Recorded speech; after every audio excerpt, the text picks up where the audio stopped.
Au nom du Père et du Fils et du Saint-Esprit. Amen. Mon Seigneur et mon Dieu, je crois fermement que tu es ici, que tu me vois, que tu m'entends. Je t'adore avec profonde révérence. Je te demande le pardon de mes péchés et la grâce de faire avec profit ce moment de prière. Ma Mère Immaculée, Saint Joseph, mon Père et Seigneur, mon ange gardien, intercédez pour moi.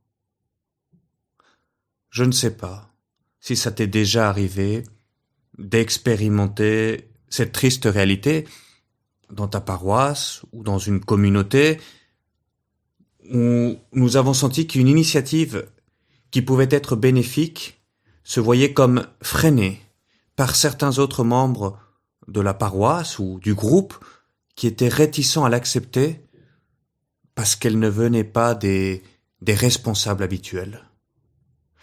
C'est comme si on avait naturellement une certaine suspicion envers tout ce qui ne vient pas de nous, qui sort de l'habituel, du cadre commun, qui échappe un petit peu à notre contrôle. Ne t'en fais pas, si je dresse ce constat, je ne veux pas critiquer pour critiquer.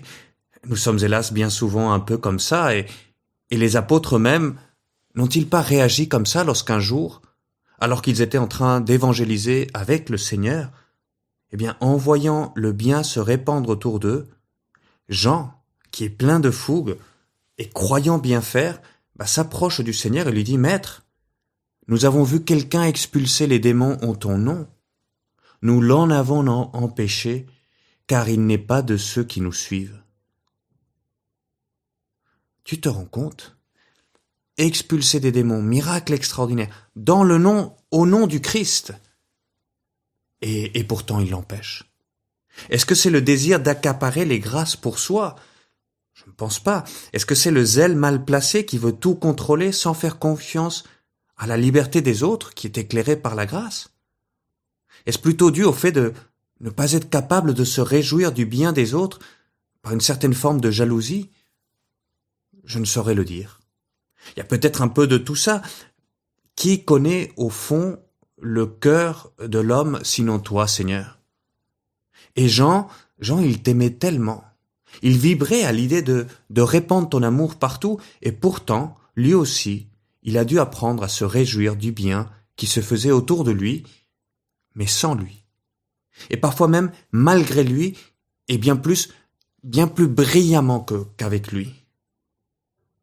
Te rends-tu compte, expulser des démons ? C'est vrai, moi j'ai jamais réalisé des miracles aussi spectaculaires, Seigneur. Je réalise chaque jour le plus grand de tous les miracles, et je t'en rends grâce, Seigneur, le miracle que l'Église appelle du nom technique de la transsubstantiation. Lors de la messe, je transforme par ton pouvoir, Seigneur, le pain et le vin en ton corps et en ton sang. Et puis je pardonne les péchés en ton nom, Seigneur. Qui peut faire ça sinon Dieu seul, ton pouvoir ?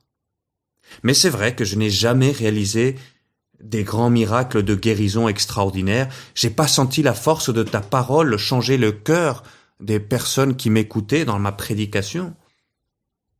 Et en voyant les grandes choses que font les autres, on est tenté de se comparer, de vouloir faire comme eux, et d'oublier que, au fond, tout est grâce. Que ces miracles, que ce bien qui se répand, ne vient pas de nous, mais de Dieu qui agit à travers nous. C'est en ton nom que les gens réalisent ces choses. Et c'est pourquoi, Seigneur, ta réponse aujourd'hui à Saint Jean, elle me fait tellement de bien, elle nous fait tellement de bien. Tu as dit à Saint Jean, ne l'en empêchez pas, parce que celui qui fait un miracle en mon nom ne peut pas aussitôt après mal parler de moi. Celui qui n'est pas contre nous est pour nous. Oui, il est beau ce critère, celui qui n'est pas contre nous est pour nous. Qu'il est important de reconnaître et d'accueillir le bien dans ma paroisse, dans ma communauté chrétienne, dans ma famille et parmi mes amis, peu importe d'où il vient, s'il est fait en ton nom, parce que tout le bien vient de toi, Seigneur, qui est le souverain bien. Et je pense, hélas, à cette peur qui est peut-être à l'œuvre dans l'Église lorsque on demande quasi systématiquement aux laïcs, pour la moindre initiative venant de leur part, de recevoir une mission officielle venant d'en haut. Comme si pour évangéliser auprès de nos amis, ou pour organiser une prière des mères, ou un chapelet, ou un pélé des pères, ou pour organiser un cours de caté, il fallait systématiquement un adoubement de ceux qui font autorité. Et ainsi, dans ce désir de tout contrôler, Seigneur, parfois nous freinons les initiatives de l'Esprit Saint dans le cœur de tant et de tant de chrétiens. Pourtant, bien des siècles auparavant, Joël, le prophète, avait annoncé que justement un des signes de la venue du Messie serait que l'Esprit du Seigneur serait répandu sur tous et que sa grâce se répandrait partout, à travers ce bien qui se diffuserait à travers chacun de tes fils, Seigneur. Sa promesse, elle est belle. La promesse du Christ, du Seigneur. Je répandrai mon esprit sur toute chair, et vos fils et vos filles prophétiseront, et vos vieillards auront des songes, et vos jeunes gens des visions. Jean-Paul II le disait merveilleusement lorsqu'il affirmait que la miséricorde divine envers nous, oui, c'est la rédemption, c'est le pardon des péchés, mais cette miséricorde atteint sa plénitude dans le don de l'Esprit, qui engendre une vie nouvelle, qui nous appelle.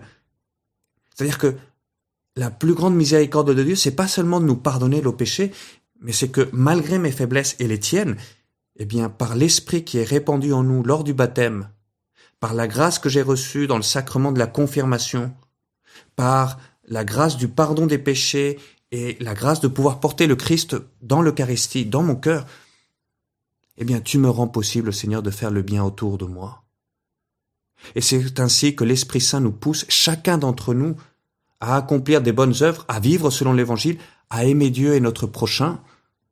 Et ce foisonnement, il faut l'accueillir, chez nous et chez les autres.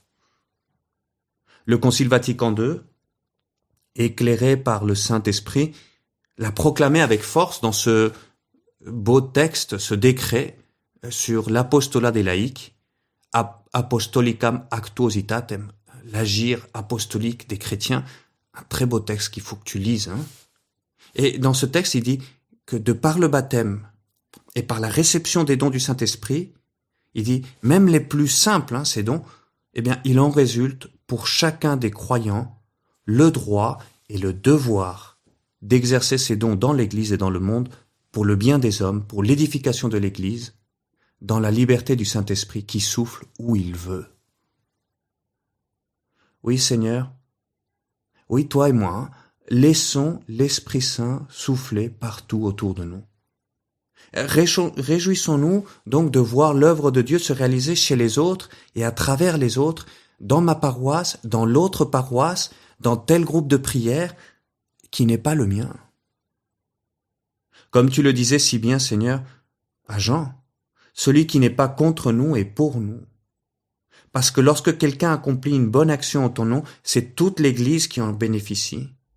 Parce que nous faisons tous partie du corps du Christ, c'est ton corps, Seigneur. Et c'est pourquoi chacun, en tant que membre, a un rôle unique et précieux pour évangéliser là où il est. Et c'est pourquoi le décret ajoute aussitôt, oui, édifions l'Église dans la liberté de l'Esprit, mais en communion avec nos frères dans le Christ, et très particulièrement en communion avec nos pasteurs. Oui, en communion, parce que nous sommes ton corps, Seigneur. Comme cela se voyait bien dans cette Église primitive, je te lis dans le chapitre 11 des Actes des Apôtres, lorsque les premiers chrétiens arrivent à Antioche, ils n'ont pas été envoyés en mission par la hiérarchie, ils sont en train de fuir la persécution qui s'est déclenchée à Jérusalem. Et on nous dit que parmi eux, il y en avait qui étaient originaires de Chypre et de Cyrène, et qui, en arrivant à Antioche, s'adressaient, motu proprio, par eux-mêmes, aux gens de langue grecque pour leur annoncer la bonne nouvelle. Oui, Jésus est le Seigneur. Tu vois, sans mandat, sans autre force que celle de l'Esprit Saint qui leur soufflait dans le cœur de faire le bien, de proclamer le Christ. Et les grâces étaient là, abondantes. Acte 11. La main du Seigneur était avec eux. Un grand nombre de gens devinrent croyants et se tournèrent vers le Seigneur. Bien sûr, la hiérarchie doit porter un jugement sur l'authenticité et sur le bon usage de ses dons. Mais elle doit le faire dans le souci de ne pas éteindre l'esprit, mais au contraire, de préserver ce souffle, de le laisser grandir chez chacun des baptisés. Et c'est pourquoi nous lisons dans les Actes, ce chapitre 11, que la nouvelle parvint aux oreilles de l'église de Jérusalem et que l'on envoya Barnabé jusqu'à Antioche. Le pouvoir, la hiérarchie qui va vérifier. Mais celui-ci, à son arrivée, voyant la grâce de Dieu à l'œuvre, fut dans la joie. Et loin d'arrêter le souffle, il l'encourage encore plus. Il les exhortait tous à rester d'un cœur ferme, attachés au Seigneur. Parce que c'était en effet un homme de bien, rempli d'Esprit Saint et de foi. Eh bien nous aussi, soyons ainsi, des hommes, des femmes remplis d'Esprit Saint et de foi. Que nous sachions accueillir avec joie les initiatives des autres. Eux aussi, ils ont reçu l'Esprit du Christ dans le baptême et dans la confirmation. Eux aussi, de par la communion eucharistique, ils portent le Christ dans leur cœur. Eh bien, donne-nous aujourd'hui, Seigneur, un cœur ouvert et généreux, capable de reconnaître et de célébrer tout le bien que font nos frères et sœurs dans la foi. Que nous soyons toujours conscients que nous faisons partie d'un même corps, le tien, Seigneur, et que chaque action positive contribue à la croissance de ton royaume dans le monde, autour de nous et en nous aussi. Et aide-nous, Seigneur, alors à faire tout le bien que tu voudras. Oui, réjouissons-nous, réjouis-toi avec moi de voir le Seigneur compter sur nous pour faire le bien. Et poussé par l'exemple souvent si positif de nos frères et sœurs dans la foi, dis de tout cœur avec moi, ô Seigneur, aujourd'hui. Me voici, Seigneur, pour faire aujourd'hui tout le bien que l'Esprit Saint voudra semer dans mon cœur et autour de moi.